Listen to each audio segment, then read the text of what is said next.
বাবু দুইটা আসছে না, একটা তুই যাচ্ছিস, একটা আমি যাচ্ছি। আরেকটা আসছে না, হাসান অলরেডি লোক চলে যাই, আমি তো চিনি না। এদিকে গেছে না, এটা পরে এটা গেল এদিকে।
আপনারা যেমনটি জানেন যে দেশের চলমান আইন শৃঙ্খলা পরিস্থিতির অবস্থার উন্নতিকল্পে জেলা প্রশাসন গাজীপুর এবং গাজীপুর সেনাবাহিনী ক্যাম্প এবং উত্তরা সেনাবাহিনী ক্যাম্প এর সাথে আমাদের আজকের অভিযানে সংশ্লিষ্ট ছিলেন বিজিবি, র্যাব এবং গাজীপুর মেট্রোপলিটন পুলিশের সদস্যবৃন্দ।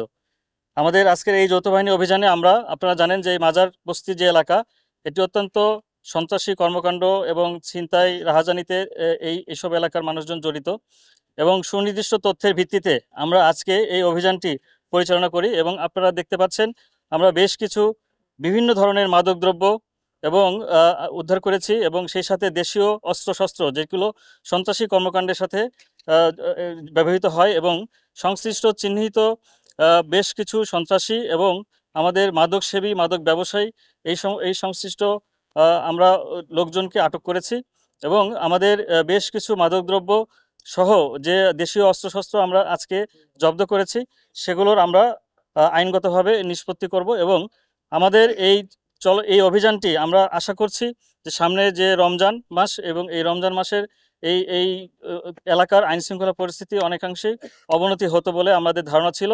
সেই কারণেই আমাদের এই আজকের অভিযান রমজান মাসে আমাদের মানুষের দৈনন্দিন যে স্বস্তি সেটি ফিরিয়ে দিবে বলে আমরা আশা করছি এবং আমাদের এই অভিযান সামনে অব্যাহত থাকবে এবং আমাদের এই আইন শৃঙ্খলা পরিস্থিতি এবং জনজীবনে স্বস্তি আনা পর্যন্ত আমাদের এই অভিযান অব্যাহত থাকবে। আমাদের বেশ কিছু নগদ টাকা উদ্ধার হয়েছে এখান থেকে এই অভিযানের ভিত্তিতে, সেটি আমাদের এখনো গণনা শেষ হয়নি, গণনা চলছে, গণনা শেষ হলে আমরা বলতে পারবো সংখ্যাটা।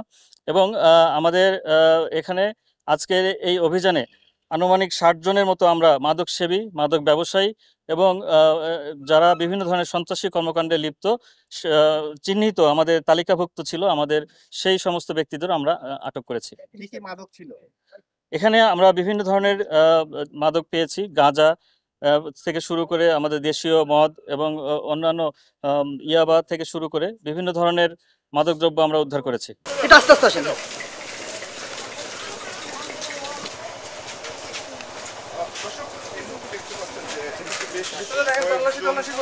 থাকবে এখানে ভিতরে যান।